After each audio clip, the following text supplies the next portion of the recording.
You're listening to Passions and Prologues, a literary podcast where each week I'll interview an author about a thing they love and how it inspires their work. My name is Adam Sokol, and if this is your first time listening in, thanks for joining. If you've been here since the beginning, so happy to have you back.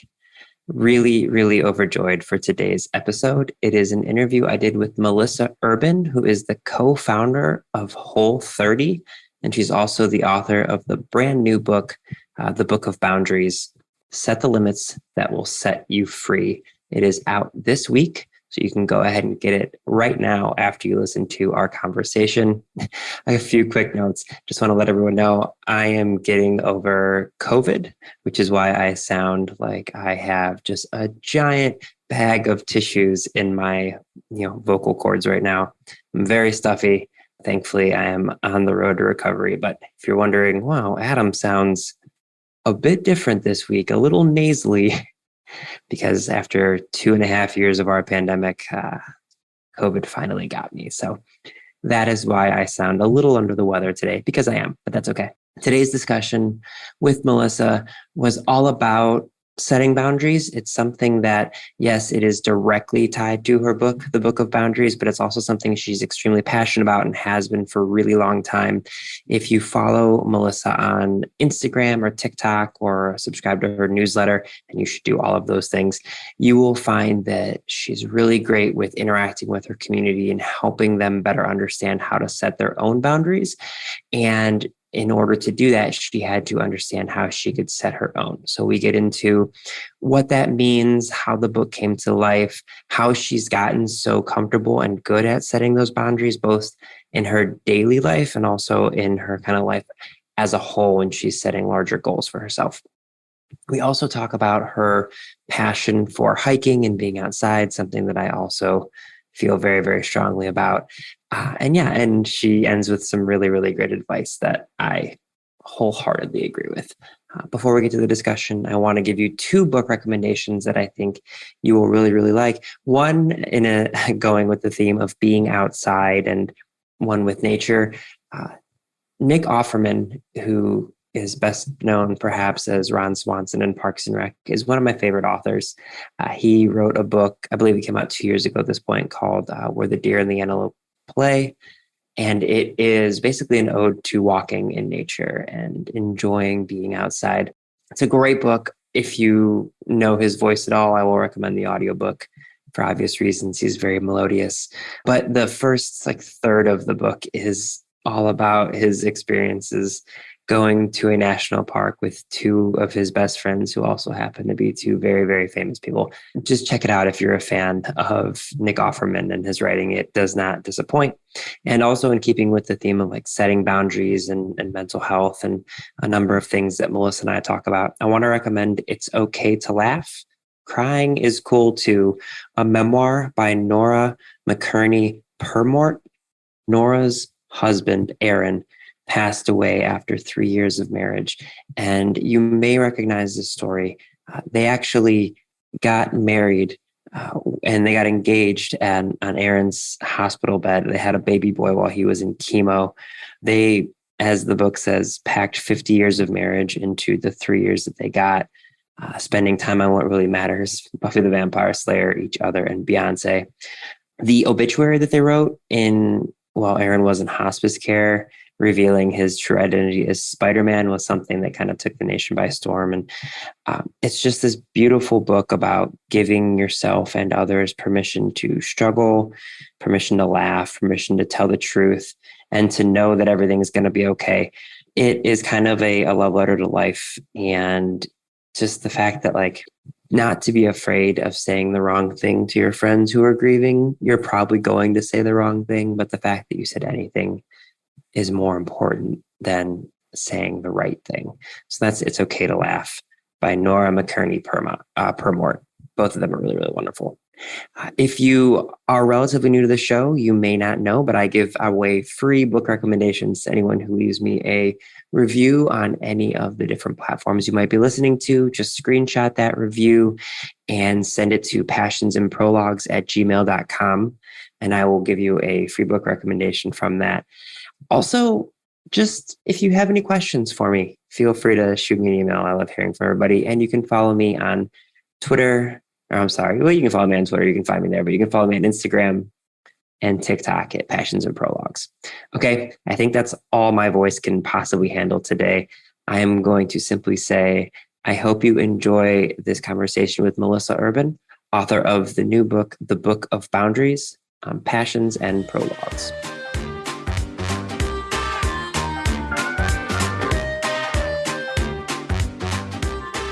Hey, everybody, it's Adam again, and I am so very excited to be joined by Melissa Urban, who you might know from Whole30, and we might get into that a little bit right now, but that is not what we're here to talk about first.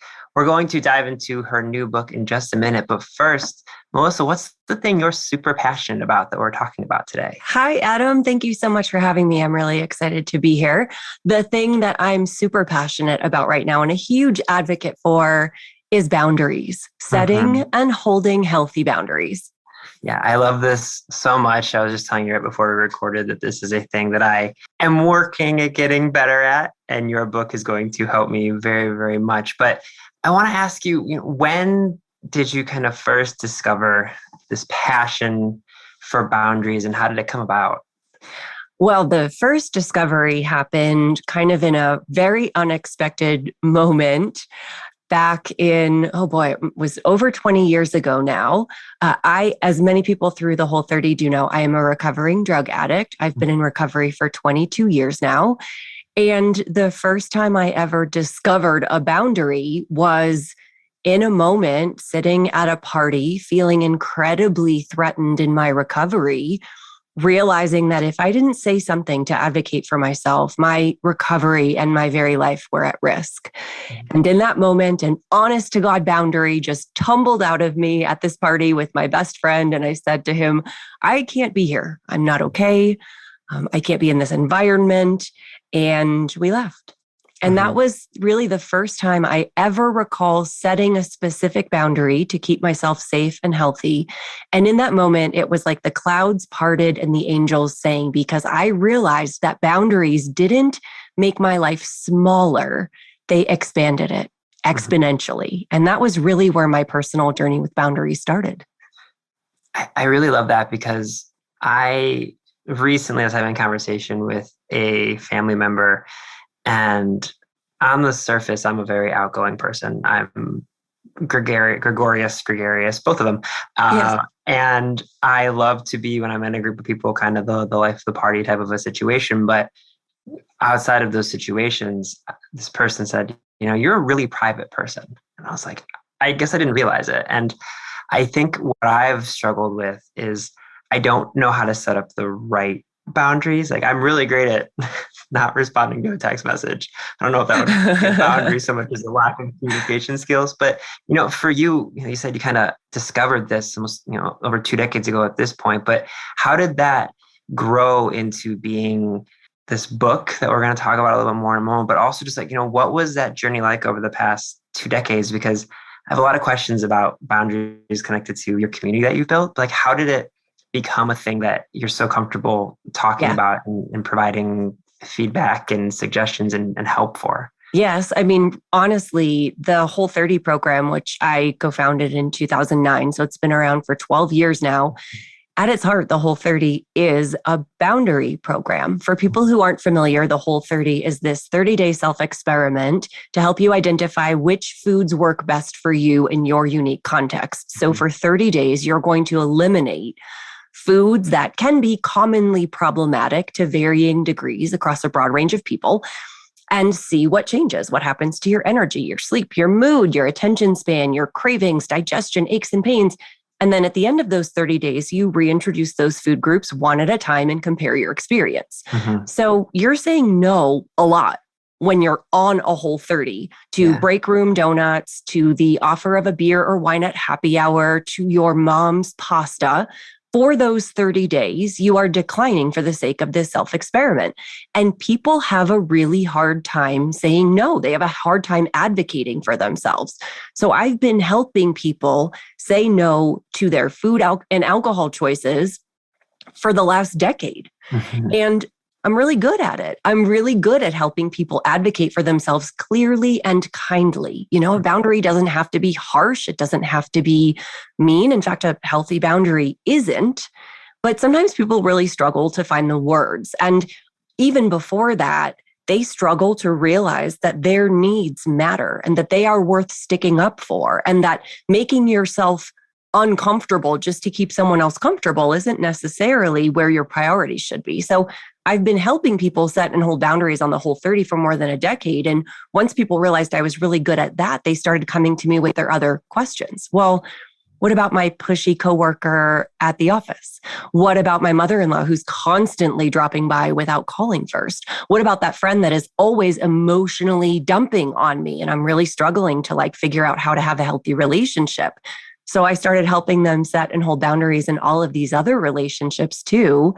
And it just became kind of a subject I was really passionate about and interested in. And I started digging into every area of research and book and paper and, thought exercise I could on the subject.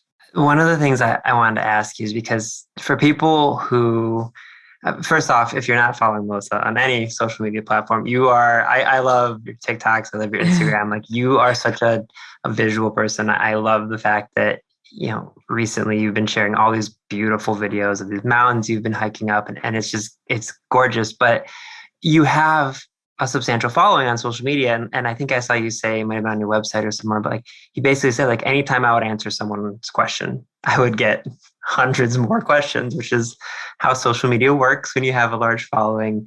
And I want to ask about your own boundaries with those types of things. Because as a person who is, public in the book world, I have nowhere near the following that you do, but I'll get questions and I feel like I have to answer them as quickly as possible. And I answer that question on TikTok, then you get 15 more that come in and it kind of spirals and I feel myself getting that anxious weight on my chest. So as someone who, when you answer someone's question publicly, you're going to get dozens, if not hundreds of more, especially when it's pertaining to boundaries. Do you find yourself struggling with your own personal boundaries about those types of questions? Or I guess, how do you process that? This is a long walk for me to ask a question about myself that I was hoping you could help me with. Yeah. I won't say I never struggle because boundaries are a practice. We don't always get them right. But I will say I've been an entrepreneur. I've run my own business for the last 12 years, and I quickly figured out this one truth: people will take as much as you are willing to give. And that is they are not selfish. They're not mean. It is just human nature. And it is really up to you to set the boundaries that you need to keep yourself safe and healthy. And if I am constantly feeling reactive instead of proactive, if I am answering everything that is asked of me as soon as I possibly can, and not paying attention to my own needs and my own energetic capacity, I'm going to run my own cup dry. And I did that in the first 2 years of my entrepreneur journey. I thought I had to hustle 24/7. I had to answer every question right away. I would be, answering emails from bed at 11 p.m. and writing blog posts on a Sunday night. And I quickly realized that I ran myself dry and I had nothing left to give to anybody. So one of the first kind of things I established for myself was this concept of, I have to pay myself first. And the way that I do that is by setting healthy boundaries, not just with my community, right? Saying things like, I'm not going to answer that question because it feels too intimate. Or I don't have the capacity to answer this right now, but I'm going to screenshot it and I'll come back to it when I can. Or just, I'm not logging into social media this weekend because I'm off hiking at church with my sister and social media is not where I want to be. So those are the boundaries that I set with others, but I'm also setting boundaries with myself. I don't pick up my phone. I don't look at email. I don't look at social media before my morning routine is done. Hard stop. I don't schedule calls before 9 a.m. because that is time for my morning routine and my family. I don't check email or Twitter or social media after a certain amount of time when I'm winding down for bed. And those are boundaries I've set with myself to help me, again, make sure that future me is protected against some of the instant gratification or pressures that current me might feel that might be damaging in tomorrow when I wake up. Yeah. For people who may be struggling with doing those types of things, there's all this science, and you absolutely know it better than I do about habit formations and how long it takes and things like that. What would you say to people who are trying to do that, who are trying to remove themselves from, like you said, social media late at night, or that for me, I tell myself all the time, I'm going to turn off Slack notifications at night. I'm going to ignore these things, but I work in a global company. Like my actual job is at a global tech company. And so we're quote unquote always on, even though we're told not to be. I feel like I have to. Like, what would you say to people who want to get to that point where they can set up those boundaries, but they struggle with it, whether it's mentally or like emotionally? Are there like any tips and tricks for suggesting that to people? I mean, so many. I have so many in the book. There's a whole chapter on workplace boundaries. And it's so interesting that you just said, like, we're not expected to be on 24/7, but I feel like I have to be. And that my first question is like, why? But why? And maybe it's because management is saying you're not expected to be on 24/7, but they're not modeling that. Maybe your workplace culture does not model healthy boundaries. So no matter what you're told, the culture is such that if you are not available 24/7, you're not a team player. So like that's one situation. Another situation is just you feel this internal expectation. Maybe you're a people pleaser or an obliger, but you feel this expectation that you have to be on 24/7. And when you tell yourself you don't, you struggle to not do that. And technology is one of the things that is the hardest for us to resist from a willpower perspective. So one of the tips I give in the book is essentially if you are going to set a self boundary, which very often is the first step in healthy habit formation, make that boundary as easy and like clear and black and white as possible. So if you don't want to check social media or check Slack in the hour before you go to bed, you leave your phone in the kitchen to charge and you go into your room to do your nighttime routine. If it is not in front of you, the temptation is not there. And I'm not saying you couldn't walk out to the kitchen, but in that brief moment of, I want to check Slack, I have to go all the way to the kitchen to do it. You have a pause and a moment to go, wait a minute, I left my phone in the kitchen for a reason. I'm just going to stay in my room tonight. And after just a few days, that is going to get so much easier and so much more comfortable, especially when you start to catalog the freedoms that that boundary brings. It is not a punishment for you to leave your phone in the kitchen. It is, oh my gosh, my nighttime routine feels so much better. I'm winding down more effectively. I'm falling asleep easier. When I wake up in the morning, I'm better rested and more energized and more focused. I don't feel the pull or the pressure of my phone like I do when it's sitting right next to me. I talk a lot about categorizing the freedoms that come with holding a self boundary. So those are a few specific tips I would have. I love that. I will say from my own personal experience, the company I work for is actually great. And I'm not just saying this because I know some of them listen to the podcast. That I will say our leadership is amazing at setting that. My therapist would confirm with your latter thing.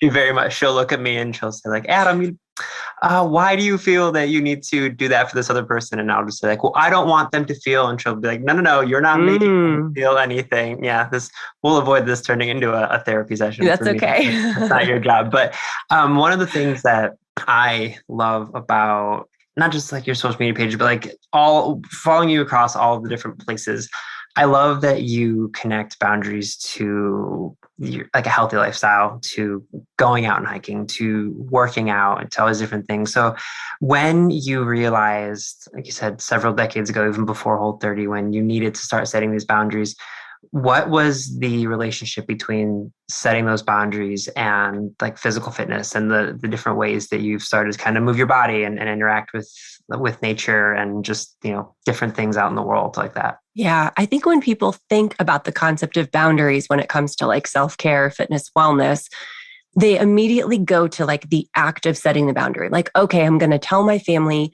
please don't come into the bedroom before 7:30 a.m. because between 7:15 and 7:30, I'm doing my like yoga and journaling. But it really starts long before that. It starts by recognizing that you have needs and that those needs matter. It starts by allowing yourself moments and like building in space throughout your day to check in with yourself and ask yourself, what do I need? What would serve me in this moment? What would help me fill my cup?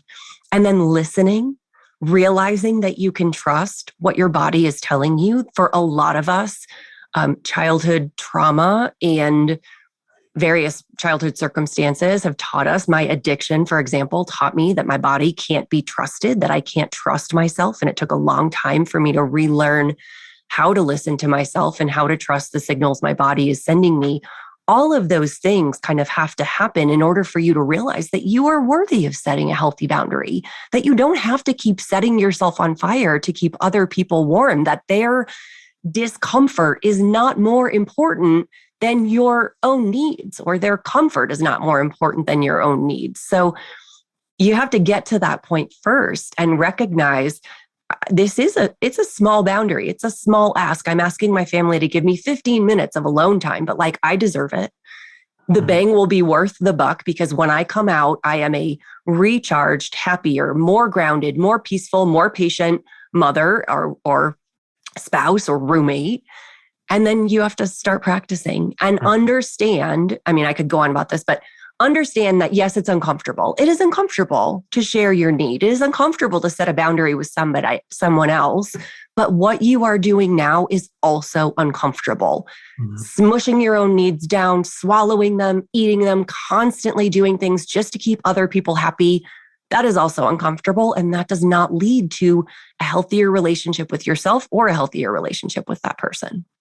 If you're not selling merchandise that says you don't have to set yourself on fire to keep other people warm, you should be, because that is such a beautiful sentiment, and it perfectly encapsulates my constant daily struggle with myself of like doing that, of putting people so far ahead of myself that I'm constantly like, I find myself being much more drained.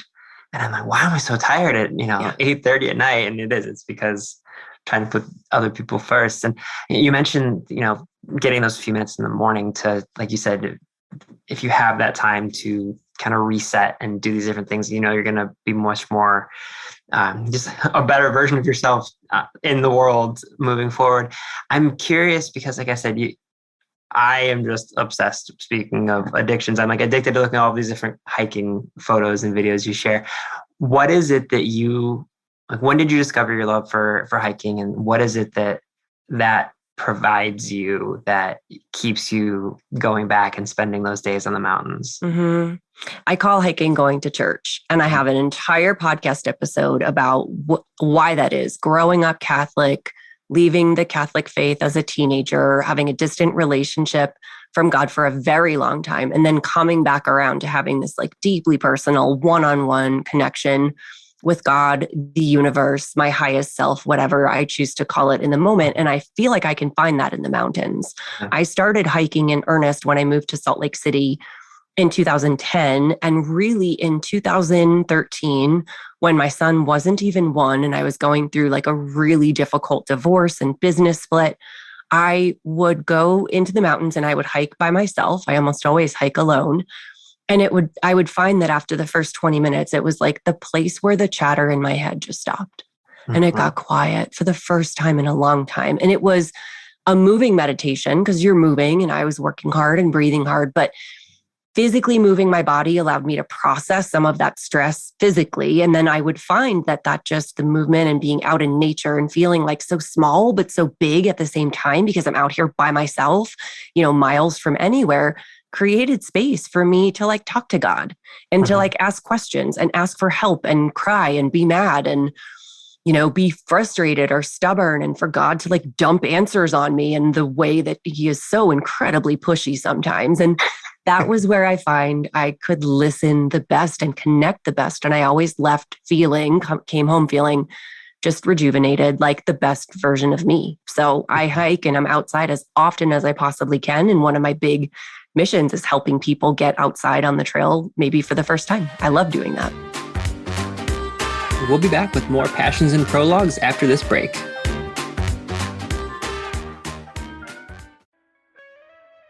Hear Her Sports is a podcast for everyone who loves stories by and about women striving to improve and make a difference in their lives. I am your host, Elizabeth Emery, a former professional cyclist. In every episode, I introduce a female athlete or woman in the business of sport through a thoughtful conversation about who they are and the terrific work they're doing. My guests and I explore the glorious and frustrating issues in sports, history, equity, training, nutrition, and so much more.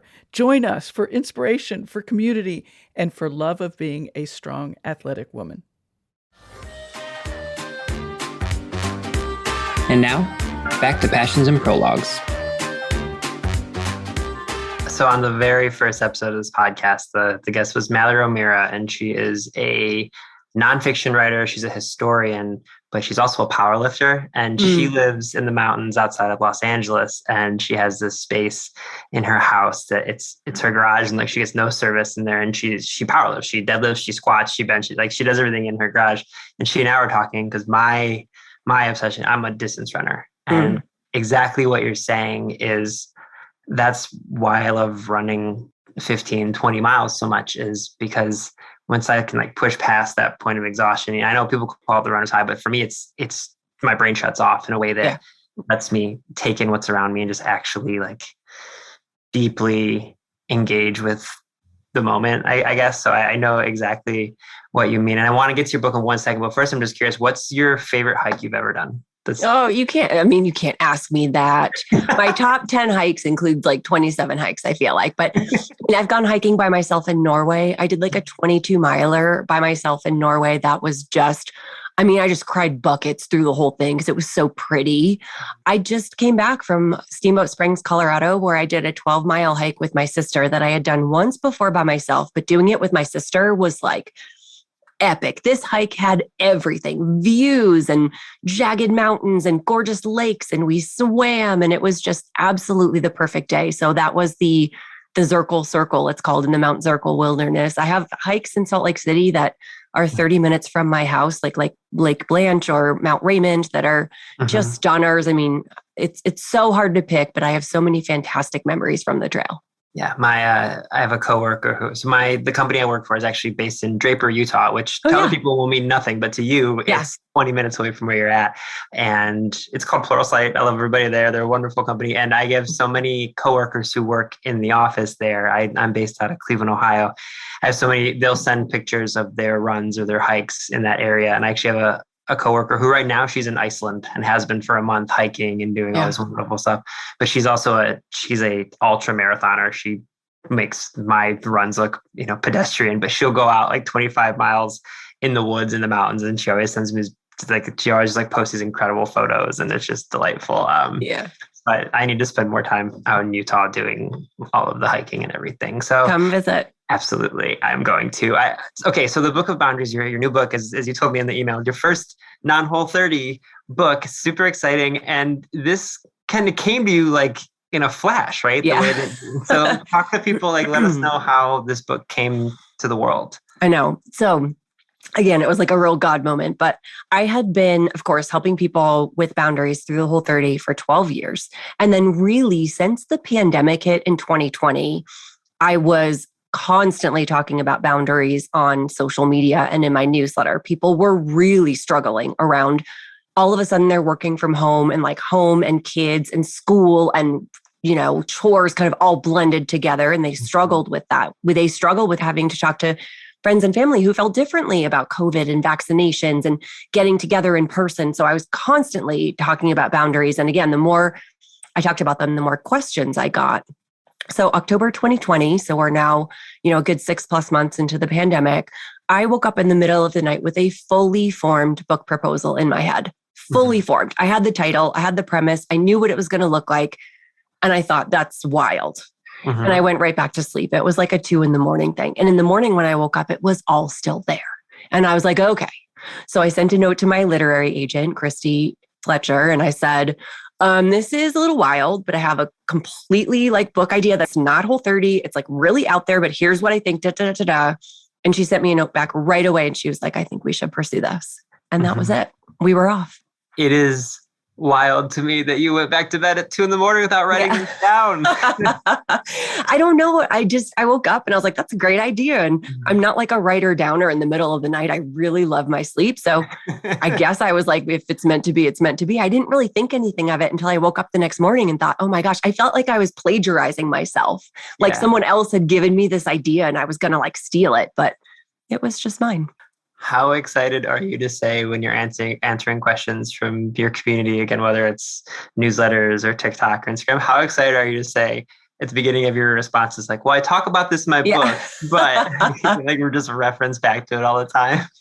I do all the time. And it's hard because, I started talking about this. I announced it, I think in April, but the book wasn't coming out until October. Mm-hmm. And I have people all the time who are like, is there any way I can get a sneak peek? Cause like, I've got to go on this trip with my in-laws next weekend and I know it's going to be hard, or your book is coming out after Canadian Thanksgiving and I really need it before Canadian Thanksgiving. And I'm like, I will help you as much as I can. Send me a DM. I will help you out with scripts. Like I'm constantly giving people advice, in the DMs and via email.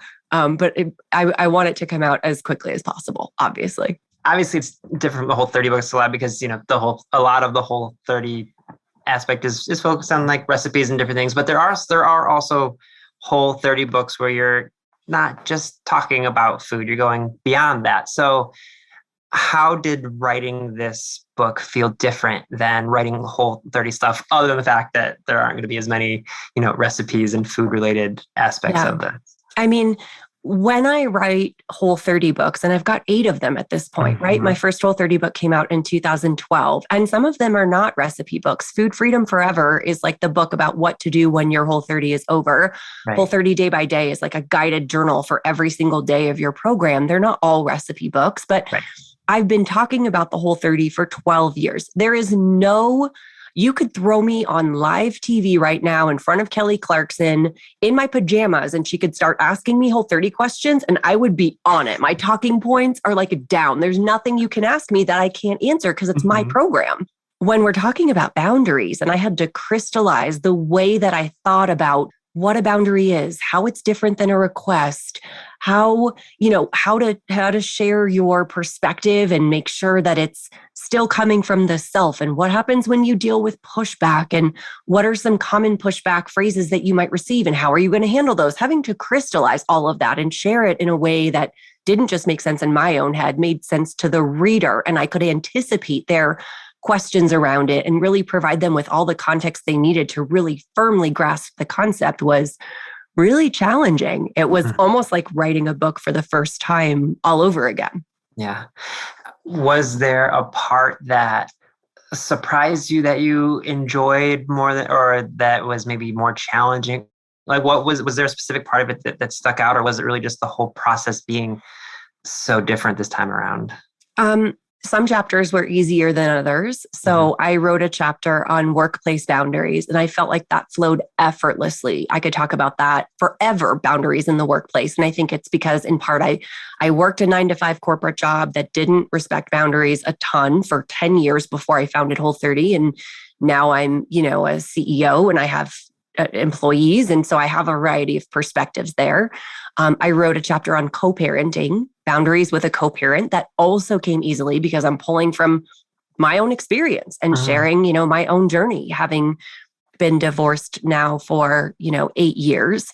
But there were other chapters, like the friendship chapter, that came a lot harder. And I think it's because some of the stuff I was talking about, the idea of knowing how to set a boundary with a friend and when it might be time to break up with a friend and how you do that, it felt so deeply personal because, of course, we've all had those experiences. And I really struggled with even writing it, as much as I was being really kind and really conscientious in my language, still felt hard.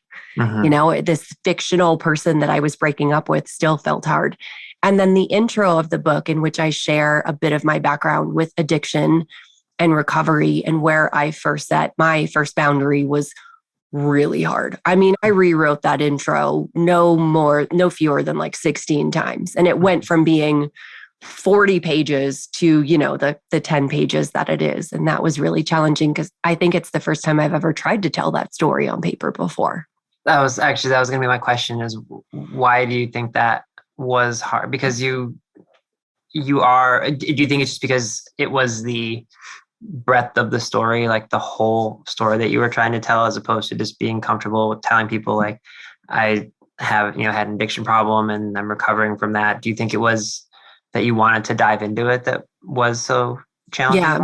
I think what I discovered is that the first step to writing that intro chapter was vomiting my entire 5 years of addiction onto the page. Yeah. I mean, I threw it all out there because I didn't yet know what would be important to the reader, to the journey, right? For the reader. I didn't know. So I shared everything. And I'm sure my editor was reading it going like, okay, this story is a lot, Melissa. You know, I'm talking about like overdosing on a floor and stealing from my mom and all the terrible things that I had done. And it was okay. It needed to be like that. And what I did was took this like giant block of wood and I just started carving it away, figuring out what was actually important. And I think I was really good at self-editing such that my editor didn't have to say like, you got to cut this whole thing. I was good about saying, I don't think I need this. This isn't the tone that I want. And when we finally got down to it, it was distilled, but it was really important to me to like say it all because it was the first time I've ever tried to say it all. And it was hard to remember and it was hard to share. And I felt like bits and pieces really needed like teasing out. And I had to stop a lot. But the process of it was really cathartic for me. That was literally the word I was going to say. I was like, I bet there was some catharsis to doing this process. I have to imagine, which you just said there was. That's so interesting. And I think hearing, like, even though, like you said, it was really hard to write, I think laying that groundwork initially for people who are going to get the book and are going to turn to you for advice on how to set their own boundaries. Like, even though it's hard to do, like, I think it's so important. I think it's gonna be so helpful for people to understand, like, this is where you're coming from. And this is why you set the boundaries that you do. And this is why it doesn't make you a bad person to say, I need X, Y, and Z. Like, I need these things. And here's why. Here's the person I am when I'm not setting the boundaries, or here's the person I was rather. And this is why this is important. Like, I just have to imagine you're going to get so much positive feedback from people saying, like, thank you for putting that at the jump so that we better understood. This isn't a question. This is just me saying, I love that you put it there in the beginning. I mean, I certainly hope so. I think if you look at me now, you would not go, oh yeah, that person was definitely a drug addict for a really long time, right? If you just looked at my Instagram and my TikTok and my life and my business and stuff, I've come a very long way. It has been 22 years, a lot of therapy, a lot of hard work. Yeah. But when I share my story, whether I'm talking to people who are doing the Whole30 or talking to people about boundaries, it's like, oh, no. It was not always like this.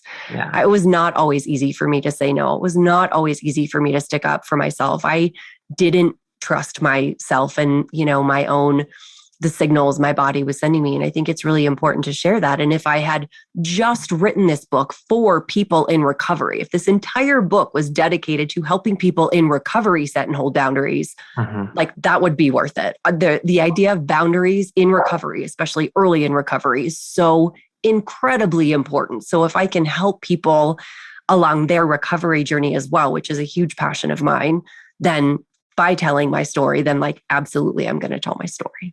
I do think it's also important for people to realize that people always talk about social media being like this snapshot, like the best version of people's lives, and the majority of the time. But I also think it's important for people to realize, like I said, you were able to write this book of boundaries because you experienced life in a way that didn't have them initially. And I think that's what the beginning of the book will be so impactful for people. And I wanted to let you know, you sent me an early copy, digital version. It was so good. And like I said, it's helped me so much. I'm going through a ton of life changes that it's really, really mattered to me. And so I appreciate it. And I just want to ask you one last question. I'm having everybody who comes on kind of provide just any sort of recommendation you want to give. It can be a book recommendation. It could be a recipe. It could be a show you're enjoying. It could be a journal you use. Just like anything that you think should get some more love in the world that isn't currently. So the floor is yours. What's something that you recommend people check out?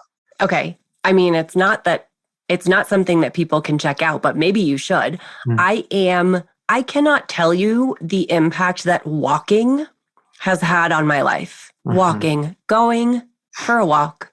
Sometimes they're 10 minutes. Sometimes they're an hour. Sometimes I walk fast. Sometimes I meander. Sometimes I had headphones in and I listen to music or a podcast. Sometimes I don't listen to anything and I'm just like present. I have my dog sometimes. I have my kid. Sometimes I wear my like weighted rucksack. Maybe I'm walking uphill. Maybe I'm in nature or at my park. I cannot tell you the impact that walking has had. It is so fantastic. And like science backs me up, fine. But from my personal experience, it's so good for my mental health. It is so good for just feeling grounded and centered. I say this all the time, but walking is exercise and it counts. Let's not like forget that. And there are so many times, especially in this kind of place of self-care that I'm in right now, where I really want to move and I know I'll feel better if I move, but I do not have capacity for a really hard workout, heavy weights, an hour of yoga or a hike. And I'm like, I'm going to go for a walk. And it just has changed everything. My devotion and love of walking in the last, I don't know how many years, but like, especially since COVID started, I encourage people, if you're just like looking for one thing to add, make it be a walk. I love that so much. This was so delightful. Melissa, thank you for joining me today. Thank you for having me. What a great conversation.